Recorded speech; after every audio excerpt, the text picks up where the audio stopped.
Hello everyone, welcome to L2A classes. आज के इस सेशन में हम लोग आपका डिस्कस करेंगे one of the important thing जो कि आपका प्रीलिम्स के लिए भी इम्पॉर्टेंट है एज वेल एज मेंस के लिए भी काफ़ी ज़्यादा इम्पॉर्टेंट है। तो आज हम लोग डिस्कस करेंगे यूनियन बजट जो 2024 का आया है। इस कंप्लीट वीडियो में हम फुल एनालिसिस करेंगे both part A and B. तो इसके बाद आपको अनदर किसी सोर्सेज को प्रेफर करने की जरूरत नहीं है। यहाँ पे मैंने सारे इंपॉर्टेंट पॉइंट्स जो कि एग्जाम के लिए इंपॉर्टेंट हैं सब यहाँ पे हाईलाइट किए हुए हैं। तो चलिए शुरू करते हैं हम अपने आज के इस सेशन को। तो सबसे पहले हम लोग यहाँ पर देखते हैं कि क्या हम लोग डिस्कस करने वाले हैं। आज के इस आर्टिकल में हम लोग डिस्कस करेंगे पूरा जो यूनियन बजट अभी 2024 और 25 का आया है, इसको कंप्लीटली जितने भी इसके इंपॉर्टेंट पॉइंट्स हैं सारे हाईलाइट पॉइंट्स को हम लोग यहाँ पे देखेंगे। And one more thing, after the completion of this particular session आपको इसका जो पीडीएफ है वो टेलीग्राम चैनल पे मिल जाएगा, सो दैट आप बाद में इसको रिवाइज कर सकते हैं। ठीक है, यहाँ पर कंटेंट मैंने आपको इंग्लिश में शो किया है, I will explain in Hindi also, and जो हिंदी का पीडीएफ है वो आपको अलग से टेलीग्राम पे ही मिल जाएगा। तो चलिए देखते हैं सबसे पहले कि बजट होता क्या है और इसके कितने कंपोनेंट्स होते हैं। पहले हम इसके फैक्चुअल पार्ट्स को करेंगे एंड फिर उसके बाद जो बजट में इंपॉर्टेंट एनालिसिस और हाइलाइट्स हुए उसको हम लोग डिस्कस करेंगे। तो सबसे पहले देखिए कि बजट क्या होता है, व्हाट इज एक्चुअली बजट। तो बजट अगर मैं आपको बहुत नॉर्मल टर्म में बताऊं तो आपका और हमारा भी एक बजट होता है ना, जिसमें हमारे पास किसी एक सोर्स से पैसा आता है और किसी एक सोर्स पे हम पैसा खर्च करते हैं। For an example, if you are a salaried person तो आपके अकाउंट में एक डेट को सैलरी क्रेडिट होता है, तो कहीं से पैसा आ रहा है, रेवेन्यू आ रहा है, दूसरी जगह से आप क्या करते हैं, एक्सपेंडिचर करते हैं। एक्सपेंडिचर किसके सेक्टर्स में करते हैं, आपके for an example house rent है, आपके ट्रेवल अलाउंसेस है, तो जो भी आपके ट्रेवल चार्जेस हैं, जो भी आपके एक्सपेंडिचर्स हैं, ऐसे ही हमारे यहाँ पे यूनियन बजट भी होता है। यूनियन बजट आपका क्या होता है, एक एनुअल फाइनेंस स्टेटमेंट होता है जो कि इंडियन गवर्नमेंट जो है प्रेजेंट करता है। इसको कौन प्रेजेंट करता है, फाइनेंस मिनिस्टर करती हैं ऑन February 1 को। ठीक है, आगे बोला है इट कंसिस्ट, इसके दो पार्ट्स होते हैं। क्या पार्ट्स होते हैं, एक होता है आपका रेवेन्यू बजट, दूसरा आपका क्या होता है, कैपिटल बजट, जो कि कवर करता है एक्सपेंडिचर, कितना इसमें आपका इनकम है और कितना इसमें एक्सपेंडिचर है। तो अभी ये डिटेल में आपको समझाऊंगी कि what is revenue budget and what is capital budget. तो जो भी यहाँ पर टर्म्स भी आएंगे इकोनॉमी के बेसिक, उनको भी मैं आपको एक्सप्लेन करूंगी, सो दैट जब आप पढ़ेंगे तो आपको वो कंसेप्ट आपका रिवाइज हो जाएगा। तो अब सबसे पहले यहाँ पर देखेंगे गवर्नमेंट बजट के कंपोनेंट्स।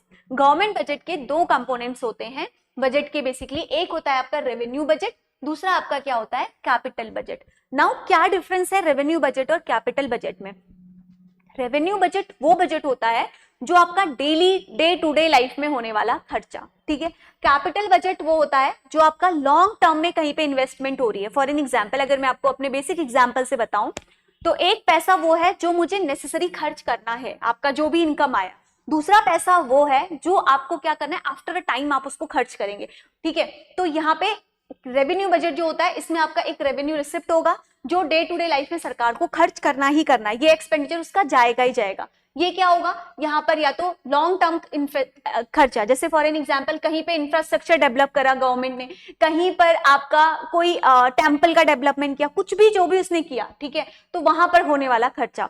अब जो रेवेन्यू बजट होता है ना, रेवेन्यू रिसिप्ट होता है, इसमें भी दो पार्ट होते हैं। तो सरकार के पास कहां से आता है पैसा, आप बताइए। एक तो आपने बहुत बेसिक सुना होगा, हम घर में भी बोलते हैं, टैक्स से। तो एक होता है टैक्स रेवेन्यू, जहां टैक्स से, टैक्स भी आपके फिर कैसे होते हैं, दो तरह के होते हैं, एक होता है डायरेक्ट टैक्स और एक क्या होता है आपका इनडायरेक्ट टैक्स। ठीक है, तो अब इसमें भी आपका क्या होता है, डिफरेंशिएशन होता है। डायरेक्ट टैक्स होता है जो हम लोग डायरेक्टली पे कर रहे हैं, डायरेक्टली जो हम इनडायरेक्ट वे में पे करते हैं, और दूसरा यहाँ पे आपका रहता है नॉन टैक्स रेवेन्यू। ठीक है, दूसरा सोर्स यहाँ पे ये है। और एक्सपेंडिचर के सोर्सेस क्या है, यहाँ पर आपके प्लान रेवेन्यू एक्सपेंडिचर होगा जो करना ही करना है सरकार को। ठीक है, जैसे सैलरीड हो गई, जितनी भी चीजें वो देते हैं, और दूसरा होता है आपका नॉन प्लान रेवेन्यू एक्सपेंडिचर। ऐसे ही आपको यहाँ पर कैपिटल बजट भी दो तरफ से मिलेगा, एक होगा कैपिटल रिसिप्ट, जो कभी कभी सरकार को पैसा आता है। फॉर एन एग्जांपल, उसने डिस इन्वेस्टमेंट करा, यानी कि प्राइवेटाइजेशन करा, रेलवे को बेच दिया या किसी चीज को कहीं और दे दिया, तो उसके पास पैसा आएगा, वो रोज नहीं आएगा, वो कभी कभी आएगा, समझ रहे। तो वो होता है आपका कैपिटल रिसिप्ट। दूसरा होता है इसका पार्ट कैपिटल एक्सपेंडिचर। अब यहाँ पर भी सेम हो सकता है, कोई आपका प्लान एक्सपेंडिचर है कि हमने प्लान किया कि हम इस तरह से एक्सपेंड करेंगे, और कोई आपका यहाँ पे क्या हो सकता है, नॉन प्लान एक्सपेंडिचर हो सकता है। ठीक है, तो ये कंपोनेंट्स आपको समझ में आए बजट के। अब बात करते हैं कि आर्टिकल में कहां पर लिखा है। आर्टिकल में बेसिकली 112 जो है वो आपका इंडियन कॉन्स्टिट्यूशन में वो मैंडेट करता है union budget as the estimate receipt and expenditure, basically क्या है ये, यूनियन बजट आपका क्या है, रिसिप्ट एंड एक्सपेंडिचर, बस इसको दो पार्ट में बांटा है, revenue receipt, another one is the capital receipt, ठीक है। चलो अब देखते हैं यहाँ पर हम लोग बजट के बारे में। बजट जो है वो आपका क्या इंक्लूड करता है, यहाँ पे आपके मैक्रो इकोनॉमिक्स डिटेल्स होती हैं जो कि पार्ट 1 के taxation proposal in part B में है, प्रिपेयर्ड किया जाता है, प्रेजेंट किया जाता है एज अ मनी बिल, जो कि डिफाइन करा गया है, very very important, article number 1110 के इंडियन कॉन्स्टिट्यूशन में। आफ्टर इंडिपेंडेंस इंडिया का फर्स्ट बजट जो है वो आपका प्रेजेंट किया गया था 1947 में, किसके द्वारा, जो उस समय हमारे फाइनेंस मिनिस्टर जो थे आर के सुखमुखम चेट्टी के द्वारा, इनके द्वारा सबसे पहले हमारा फर्स्ट बजट जो है वो प्रेजेंट किया गया था। तब से लेके अभी तक आपका हर एक बार फाइनेंस मिनिस्टर ही इस बजट को प्रिपेयर करता है, प्रेजेंट करता है, ठीक है। चलिए अब बात करते हैं ऑब्जेक्टिव क्या है इस यूनियन बजट को प्रेजेंट करने का। आपके पास भी आपका अपना बजट बनाने का ऑब्जेक्टिव क्या होता है, तो ऑब्जेक्टिव क्या होता है, देखो यूनियन बजट का बेसिकली ऑब्जेक्टिव ये रहता है कि वो फोकस करेगा सच एज एस्टिमुलेट करेगा इकोनॉमिक ग्रोथ को। पहली चीज तो यही है कि हमारे पास एक ओवरव्यू रहेगा कि मेरे को किस तरह से एक्सपेंड करना है, तो एक मैं इकोनॉमिक ग्रोथ करूंगी।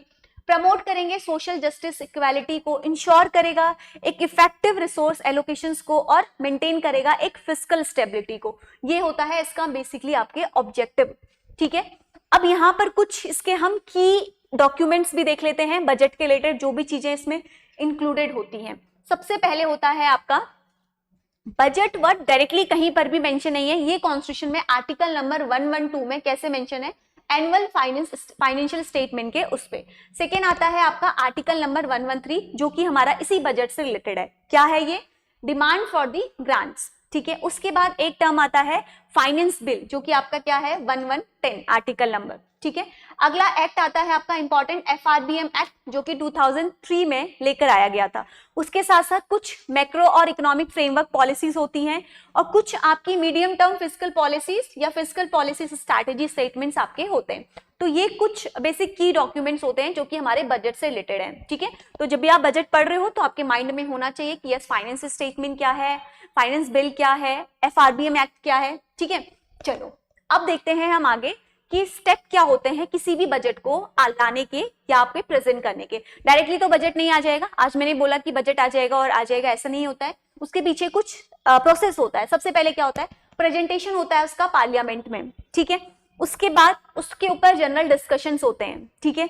फिर उसके बाद वोटिंग करी जाती है उसके डिमांड के लिए, ग्रांट फॉर डिमांड। फिर उसके बाद पास किया जाता है उसके लिए एक एप्रोप्रिएट बिल कि ठीक है अब चीजें सब ठीक हो गई हैं, और लास्ट में आपका पास किया जाता है फाइनेंस बिल, ठीक है। तो ये जनरल आपके 4-5 प्रोसेस होते हैं, इसके होने के बाद ही आपका यूनियन बजट जो है वो प्रेजेंट होता है। चलिए यहाँ पर तो मैंने अभी तक आपको बताया basically what is budget, budget के कंपोनेंट्स क्या हैं, बजट के की कंपोनेंट्स क्या हैं, बजट का ऑब्जेक्टिव क्या होता है। अब हम लोग डिस्कस करते हैं यूनियन बजट 2024 एंड 25 के कुछ इंपॉर्टेंट हाइलाइट्स, ठीक है। ये काफी ज्यादा इंपॉर्टेंट है।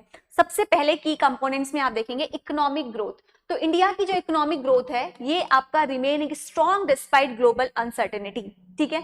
फोकस की बात करें कि इस बार के बजट में किन चीजों के ऊपर सबसे ज्यादा फोकस किया गया है, तो उसमें आपके 4 मेजर कास्ट हैं, नेमली क्या क्या नाम दिया है, गरीब, एक नाम दिया है गरीब, गरीब का मतलब दैट इज पुअर, ठीक है।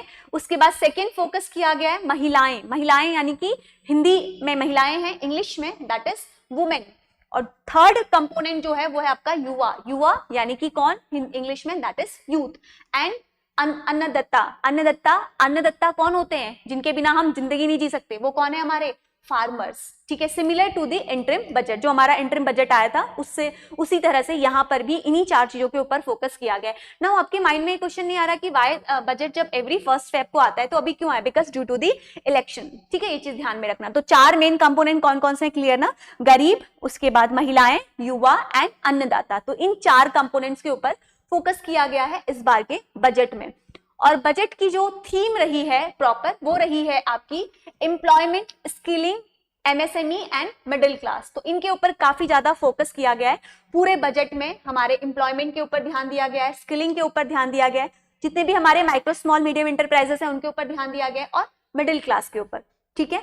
तो बजट का जो ओवरऑल एस्टिमेट है 24 और 25 का वो क्या है, देखिए total recipient other from the borrowing is 32.07 lakh crore. Total expenditure, recipient का मतलब समझ रहे हो ना, पैसा आना, एक्सपेंडिचर का मतलब जाना, तो टोटल कितना है यहाँ पे बताया 32.07 लाख। टोटल एक्सपेंडिचर कितना खर्चा होगा, दैट इज 48.21 लाख करोड़। और नेट टैक्स रेसिपेंट की बात करें कि कितना हमारा टैक्स से कितना रेसिपेंट आया, दैट इज 25.83 लाख करोड़। और डेफिसिट का मतलब क्या होता है, डेफिसिट का मतलब होता है आपका घाटा, ठीक है, घाटा यानी कि लॉस, ठीक है। तो ये कितना हुआ 4.9% ऑफ द जीडीपी। तो गवर्नमेंट का इस बार एम क्या है कि वो रीच करेगी deficit below the 4.5% for the next year. तो अभी हमारे कितना हमें लॉस हुआ, हमें लॉस हुआ 4.9% का। तो गवर्नमेंट इज टारगेटिंग कि अब कितना वो करेगी 4.5% तक करेगी, ठीक है। Inflation is low and stable moving towards the 4% target, core inflation is at 3.1%। Another term यहाँ पर आपके होते हैं इन्फ्लेशन, आपको पढ़ा होगा, बेसिक टर्म है। और दूसरा होता है आपका डिफ्लेशन, ठीक है। तो इन्फ्लेशन वर्ड जहां पर भी आएगा इट मींस कि we are talking about the महंगाई। डिफ्लेशन जहां पर भी आएगा जहां पर चीजें क्या हो जाती हैं, सस्ताई, काफी ज्यादा चीजें सस्ती हो गई। तो इन्फ्लेशन जो था इस बार आपका लो रहा और एक स्टेबल रहा, जो कि टूवर्ड्स आपका 4% का टारगेट है। और कोर इन्फ्लेशन इज 3.1%, ठीक है। तो ये तो हमारा बजट का टोटल एस्टिमेट हो गया। अब एक बार आप बजट को एक ग्लांस इस पे देखेंगे। यहाँ पे सबसे पहले कौन करता है, मिनिस्ट्री ऑफ फाइनेंस, ये भी आपके एग्जाम में पूछा गया है। तो बजट में अगर आप देखेंगे तो एक्चुअल जो था वो कितना था 22-23 में, और 2024 में उसको रिवाइज किया गया, फिर से बजट का एस्टिमेट बनाया गया, फिर से बजट एस्टिमेट किया गया। तो यहाँ पर आप देखेंगे रेसिपेंट और एक्सपेंडिचर, रेसिपेंट यानी कि पैसा आना, एक्सपेंडिचर यानी कि पैसा जाना। तो आप यहाँ पर देखोगे कितना रेसिपेंट हुआ, ये भी मैंने आपको जस्ट डाटा के फैक्ट्स के थ्रू बताया, और कितना यहाँ पर आपका एक्सपेंडिचर हुआ। तो रेसिपेंट में रेवेन्यू रिसिप्ट और आपका कैपिटल रिसिप्ट, ठीक है। दिस इज द 22-23 यहाँ पे आपका बता रखा है, ठीक है। तो कितना पैसा यहाँ पर आया और कितना पैसा आपका गया, तो ये आपको ध्यान रखना है। ये जस्ट मैंने अभी जो आपको डाटा फैक्ट्स बताए वही चीजें यहाँ पर दी गई हैं। चलो अब बात करते हैं सेंट्रल रेवेन्यू और एक्सपेंडिचर के बारे में। Rupee come from and rupee goes to, ध्यान से देखना। बोरोइंग और अदर लाइबिलिटी से कितना आया आपका 27p, कॉर्पोरेशन टैक्स से 17। आपको ध्यान रखना है प्रीलिम्स के लिए कि किससे सबसे ज्यादा आया और किससे सबसे कम आया, डाटा फैक्ट्स के फॉर्म में। कॉर्पोरेट टैक्स आपका सबसे ज्यादा रहा है, इनकम टैक्स उसके बाद आपका रहा है 19p, उसके बाद अनदर आपके कस्टम्स ड्यूटी से रहे हैं 4p, यूनियन एक्साइज ड्यूटी से आपका है 5p, एंड उसके बाद गुड्स और जितनी भी हमारी सर्विसेज टैक्स है उससे आपका है 18p, नॉन टैक्स रेवेन्यू से रिसिप्ट से 9p, एंड जितना भी आपका नॉन डेप्ट कैपिटल रिसिप्ट है उससे 1p। तो ओवरऑल सबसे ज्यादा रुपीस किस में है आपका, यहाँ पर हमें देखने को मिल रहा है इनकम टैक्स। अब कहाँ जाता है पैसा, ये तो हमारे हो गए सोर्सेज जहां से पैसा आता है, जो मैंने अभी आपको बताया ना। एक साइड होगा रेवेन्यू रेसिपेंट, यहाँ पे आपके क्या होंगे, दिस साइड इज एक्सपेंडिचर, जहां पैसा आपका जाता है। तो बेसिकली कहाँ जाता है, जितनी भी हमारी सेंट्रली स्पॉन्सर्ड स्कीम्स होती हैं जो गवर्नमेंट लेके आती है, और जो हमारी सेंटर सेक्टर स्कीम्स हो गई, तो यहाँ पे बताया है 8p और 16p। इंटरेस्ट पेमेंट में आपका पैसे जाता है, डिफेंस में जाता है, सब्सिडीज में जाता है जो गवर्नमेंट देती है, फाइनेंस कमीशन और जितने भी अनदर ट्रांसफर्स होते हैं उसमें जाता है, स्टेट शेयर जो कि वो टैक्स और ड्यूटीज को करता है उसमें पैसे आपके जाते हैं, पेंशन में, और कुछ बेसिक उसके अनदर एक्सपेंडिचर्स भी होते हैं। तो नाउ आपको ध्यान से देखना है कि किसमें सबसे हाईएस्ट है, फिर second one and third one. तो सबसे ज्यादा हाईएस्ट आपको देखने को मिलेगा state share of the taxes and duties, that is 21p, फिर आपका इंटरेस्ट पेमेंट। तो इस तरह से आपको ध्यान रखना है। उसके बाद जितनी भी आपकी सेंटर सेक्टर स्कीम्स हैं, ठीक है। ये तो हो गया आपका कितना आया और कैसे गया। अब बात करते हैं बजट की प्रायोरिटीज, किस चीज के ऊपर इस बार के बजट में ध्यान दिया गया है। Path of a strong development and all round prosperity. तो बेसिकली यहाँ पर 9 बजट प्रायोरिटीज हैं विकसित भारत की, जिनके ऊपर यहाँ पर बात करी गई है। तो हमें इन सारे पॉइंट्स के ऊपर थोड़ा थोड़ा आपको ब्रीफ में एक बार देखना है। तो 9 पिलर्स जो हैं इनको आपको ध्यान रखना है। सबसे पहला पिलर है productivity and resilience in agriculture, first focus इसमें दिया गया है। एम्प्लॉयमेंट एंड स्किलिंग, तो हर किसी के लिए गवर्नमेंट ने कुछ न कुछ आपका नया किया हुआ है। उसके बाद inclusive human resource development and social justice, manufacturing and services, another one is urban development, उसके बाद एनर्जी सिक्योरिटी, इंफ्रास्ट्रक्चर, सारे पिलर्स आपको ध्यान रखने, innovation, research and development, and last one is the next generation reforms. These are the total 9 pillars जिनके ऊपर इस पूरे बजट के फर्स्ट पास में ध्यान दिया गया है। तो इन पिलर्स को डेवलप करने के लिए गवर्नमेंट क्या करती है, कुछ ना कुछ इनिशिएटिव लाती है, स्कीम लाती है या आपका फंड लाती है। तो जो भी स्कीम इनको डेवलप करने के लिए न्यूज में होगी, दीज आर वेरी इंपॉर्टेंट। तो चलो पहला पिलर देखते हैं, productivity and resilience in agriculture. तो पहला पिलर जो है इसमें आपका क्या बात करी गई है इस बजट में, ये बोला है कि 1.2 लाख करोड़ जो है वो एलोकेट किया जाएगा आपका एग्रीकल्चर और उसके रिलेटेड जितने भी एलाइड सेक्टर्स हैं, ठीक है। New 109 high yielding climate resistance varieties को एंड 32 फील्ड्स और हॉर्टिकल्चर क्रॉप्स को जो है वो रिलीज किया जाएगा, किसके लिए, फार्मर के कल्टीवेशन के लिए, ठीक है। एक बहुत बड़ा स्ट्रॉन्ग पुश दिया गया है 1 crore farmers across the country में टूवर्ड्स दी किसकी तरफ, नेचुरल फार्मिंग की तरफ, और सपोर्टेड करेगा उनको सर्टिफिकेशन और ब्रांडिंग के थ्रू। वो नेचुरल फार्मिंग करेंगे, उसको आपका ब्रांडिंग नेमिंग के थ्रू प्रमोट किया जाएगा। अगला यहाँ पर बोला है 10,000 need based bio input resources centre to be establish, जो कि असिस्ट करेंगे उनके इंप्लीमेंटेशंस के लिए। तो यहाँ पर ये फर्स्ट चीजें आपको ध्यान रखनी है कि पहले पिलर में किन की चीजों के ऊपर ध्यान दिया गया है, productivity and resilience in the agriculture में। सेकेंड पिलर देखिए, सेकेंड प्रायोरिटी जो है वो है आपका एम्प्लॉयमेंट एंड स्किलिंग। इसके लिए सबसे पहले आपका स्कीम 1 लाया गया है फर्स्ट टाइमर के लिए। 1 मंथ सैलरी दी जाएगी up to the 15,000 to be provided, 3 instalment में उसको दिया जाएगा। First time employ as a register in the EPFO के अंदर जो रजिस्टर होंगे।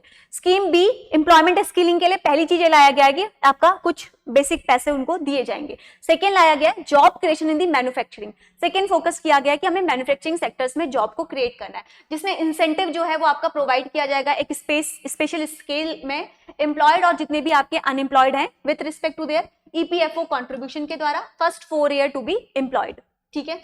थर्ड प्रायोरिटी यहाँ पर दी गई है सपोर्ट करेंगे एम्प्लॉयर्स को। कैसे करेंगे, गवर्नमेंट जो है वो रीइंबर्स करेगी 3,000 मंथ फॉर दी 2 इयर्स के लिए, ईपीएफओ में कंट्रीब्यूट करेगी जितने भी एम्प्लॉय हैं ताकि वो रीच कर सकें इस जगह पर। और न्यूली सेंट्रली स्पॉन्सर्ड स्कीम जो है वो आपकी लाई गई है स्किलिंग के लिए, जिसमें 20 लाख यूथ को जो है वो आपका स्किल करा जाएगा आने वाले 5 ईयर पीरियड्स के लिए। और 1,000 जो है इंडस्ट्रियल ट्रेनिंग इंस्टीट्यूट जो है वो आपके अपग्रेड किए जाएंगे और उनको हब बनाया जाएगा, ठीक है। न्यू स्कीम लाई गई है for the internship of 500 top companies के लिए, जिसमें 1 करोड़ यूथ को आपका 5 ईयर के लिए दिया जाएगा।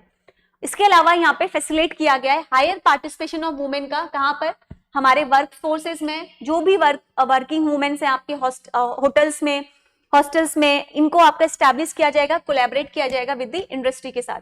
उसके साथ साथ वुमेन स्पेसिफिक कुछ स्किलिंग प्रोग्राम्स लाए गए हैं जो ऑर्गेनाइज किए गए, जिसमें आपका मार्केट एक्सेस दिया जाएगा वुमेन को सेल्फ हेल्प ग्रुप के द्वारा, और एंटरप्राइजेस को जो है यहाँ पे प्रमोट किया जाएगा। तो ये आपका सेकेंड पिलर का यहाँ पे ध्यान दिया जाएगा। थर्ड प्रायोरिटी जो है वो है आपकी inclusive human resource development and social justice.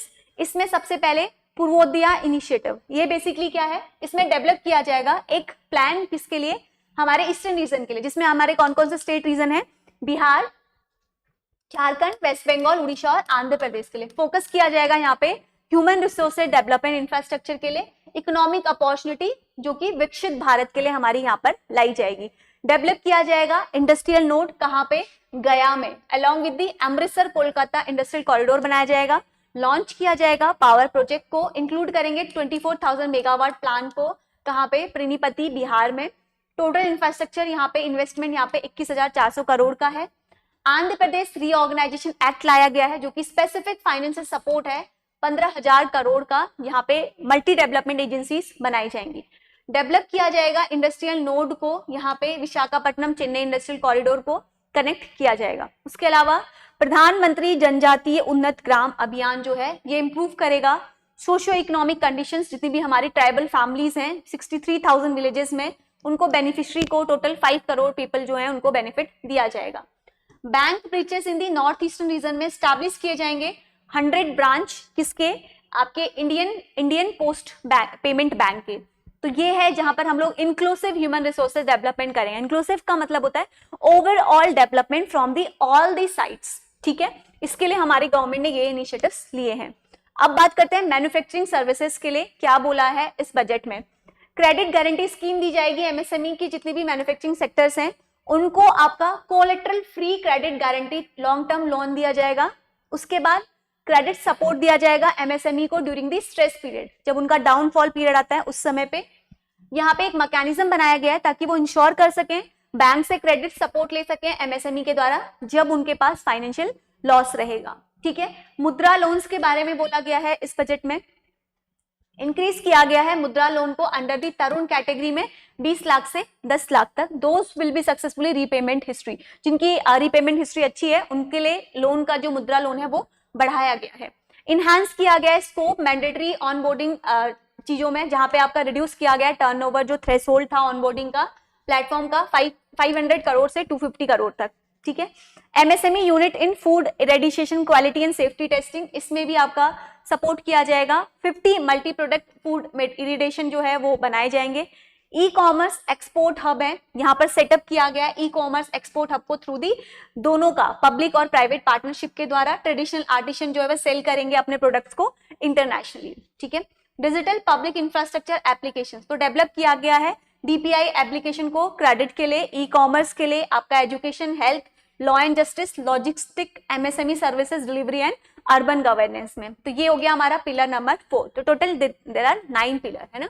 अगले पिलर की बात करें अर्बन डेवलपमेंट, तो अर्बन डेवलपमेंट के लिए बजट में बोला गया है कि ट्रांजिट करेगा ओरिएंटेड डेवलपमेंट, जिसमें डेवलप और फाइनेंस करेगा ट्रांजिट ओरिएंटेड डेवलपमेंट प्लान को 14 जो है लार्ज सिटीज में और पॉपुलेशन ओवर दी 30 लाख में। अर्बन हाउसिंग की बात करी गई है जिसमें बोला है 10 लाख करोड़ जो है वो including central assistant 2.2 lakh crore over the next 5 year. किसके अंदर? हमारा जो गवर्नमेंट की स्कीम चल रही है पीएम आवास योजना 2.0 यहाँ पे लाया गया है।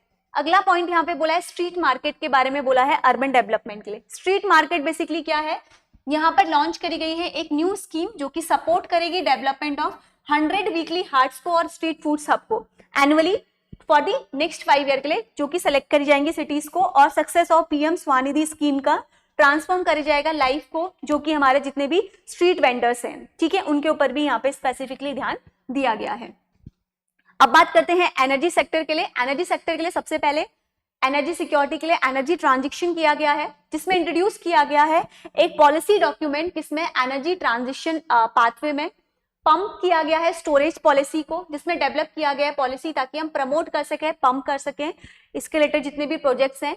रिसर्च एंड डेवलपमेंट को स्मॉल और मॉड्यूल न्यूक्लियर रिएक्टर पे प्राइवेट और यहाँ पे पब्लिक के पार्टनरशिप के द्वारा इसको और ज्यादा लेवल पे डेवलप किया जाएगा।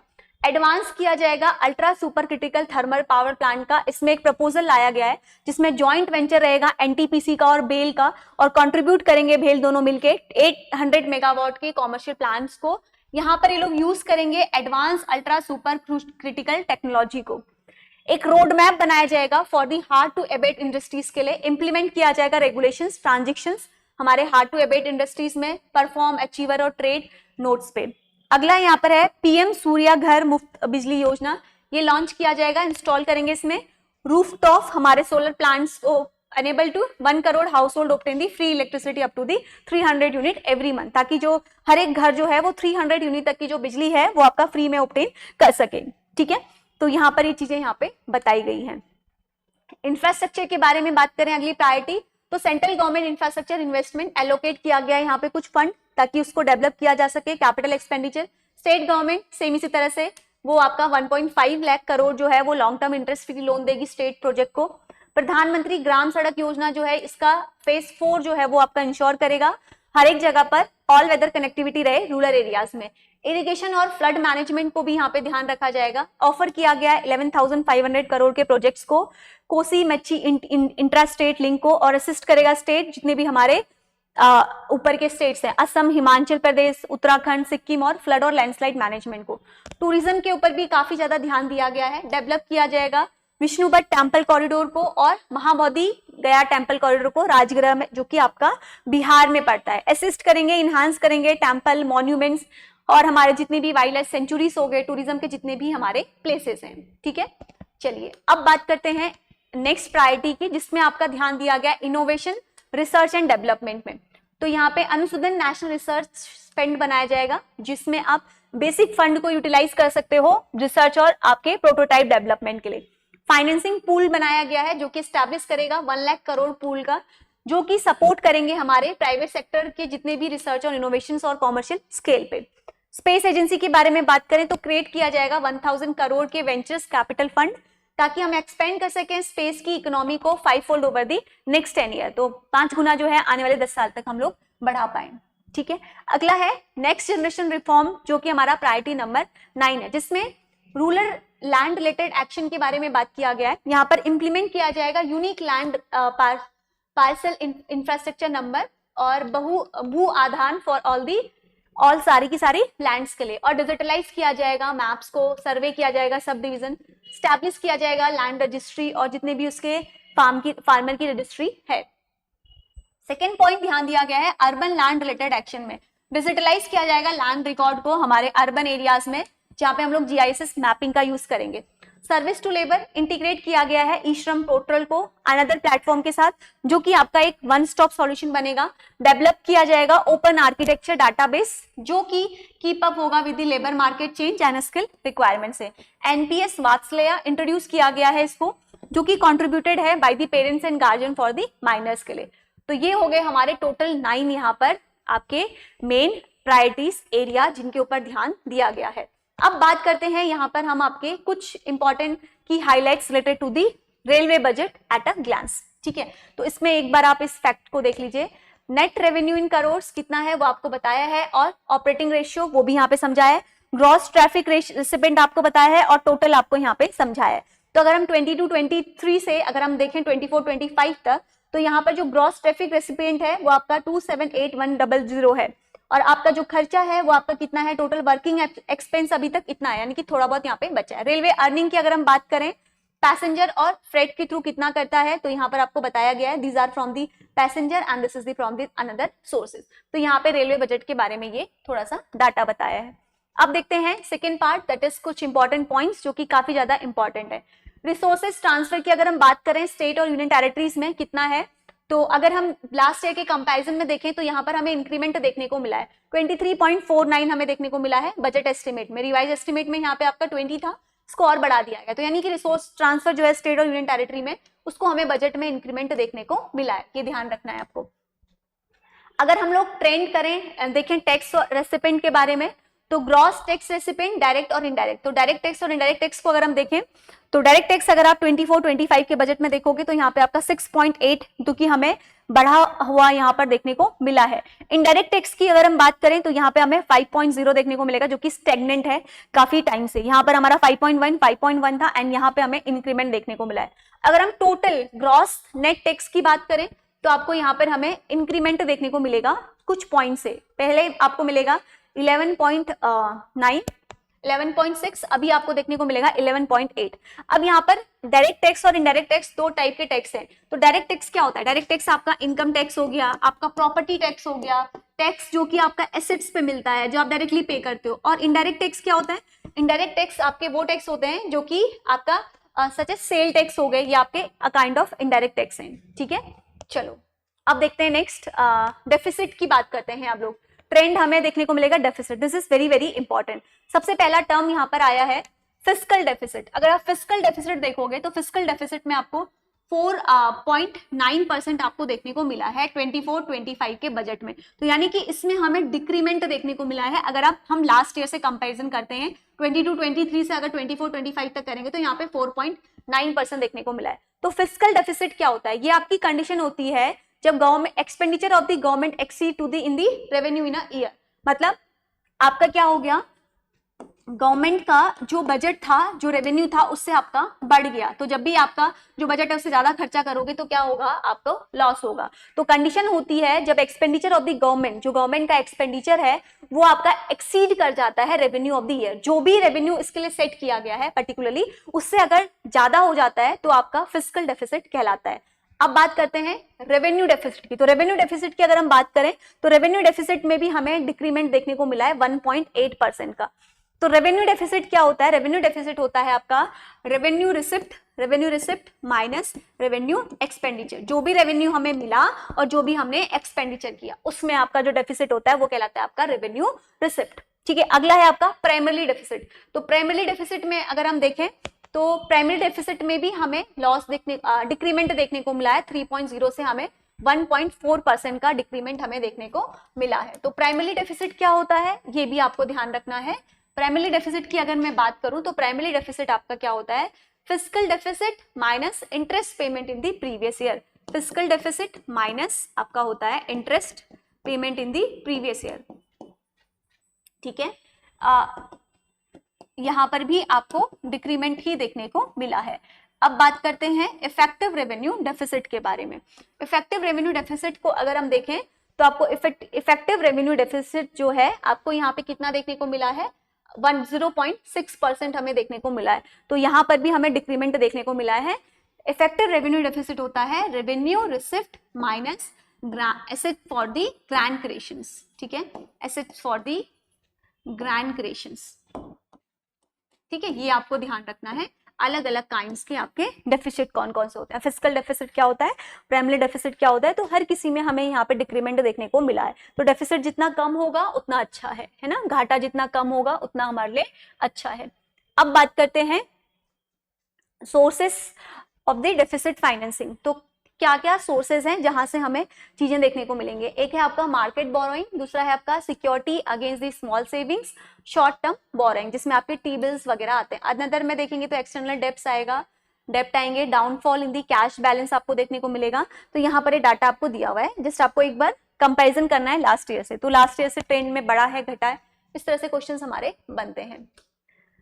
अब देखते हैं इनडायरेक्ट टैक्स के बारे में। कस्टम ड्यूटी प्रपोजल के बारे में कुछ बातें करी गई हैं। Custom duty proposal on 3 more medicine to be fully remove to provide the relief of cancer patient, ठीक है। दूसरा बात किया गया है बेसिक कस्टम ड्यूटी जो मोबाइल फोन्स और जितने भी आपके पीसीबीए हैं, मोबाइल चार्जेस को रिड्यूस करा गया है 15% तक, ठीक है। जो हमारे 24 क्रिटिकल मिनरल्स हैं उसको एग्जेम्प्ट किया गया है कस्टम ड्यूटी से, और बेसिक कस्टम ड्यूटी जो है 2 ऑफ देम भी रिड्यूस, उनमें से 2 में से रिड्यूस करी गई है। List of exempted capital goods for the use of manufacture and solar cell and panel in the country to be exempted. Custom duty जो है प्रपोजल टू बी रिमूव करा गया है। जितने भी आपके ऑक्सीजन फ्री कॉपर और मैन्युफैक्चर रजिस्टर्स हैं सर्टेन पार्ट जो मैन्युफैक्चर कंसंट्रेटर का है उसको भी हटाया गया है। बीसीडी को में रिड्यूस किया गया है 5% तक। जितने भी आपके ब्लड स्टॉक हो गए, पॉलीचेट्स हो गए, वॉर्म्स हो गए, सिर्फ फिश फीड्स हो गए, ये आपका रिड्यूस किया गया है फिलिंग मटेरियल फ्रॉम डक और गूस में। और यहाँ पर अगर हम देखें कस्टम ड्यूटी जो है गोल्ड और सिल्वर में इसको भी रिड्यूस किया गया है 6% तक, और प्लेटिनम में आपका रिड्यूस किया गया है 6.4% तक। मिथाइल एमडीआई के जितने भी वो हैं मैन्युफैक्चरर्स, इसमें भी आपका रिड्यूस किया गया है 7.5% से 5% तक, ठीक है। अब देखते हैं टैक्स रिलीफ कैसे कैसे दिया गया है। टैक्स स्लैब क्या है, जो अभी न्यू टैक्स स्लैब्स आपके बनाए गए हैं गवर्नमेंट के द्वारा। 0 से लेके 3 लाख रुपीज तक कोई भी टैक्स नहीं लगेगा। 3 से लेके 7 लाख रुपीज तक आपका 5% का टैक्स लगेगा। 7 to 10 में आपका 10% लगेगा। 10 to 12 में आपका 15% लगेगा, एंड 12 to 15 में आपका 20%, एंड 15 लाख से अबव में आपका 30% का टैक्स लगेगा। इनकम टैक्स की जो सेविंग है up to the 105,000 salaried person में न्यू टैक्स रिलीज में यहाँ पे बताया गया है। इनकम टैक्स रिलीफ जो है around the 4 crore salaried individual and pension को दिया जाएगा। Standard deduction of the salary employed जो है वो इंक्रीज किया गया है फ्रॉम 50,000 से 75,000 तक, ये काफी अच्छा है। Reduction of the family pension for the increase from the 15,000 से 25,000 तक। तो ये हमारे नए टैक्स स्लैब्स में यहाँ पर बताए गए हैं। तो इस सेशन में मैंने आपके साथ कंप्लीट बजट के एनालिसिस को डिस्कस किया। If you have been any doubt, any problem anywhere, just ask your doubt in the comment section. मिलते हैं नेक्स्ट सेशन में। Thank you so much for watching us. Thank you.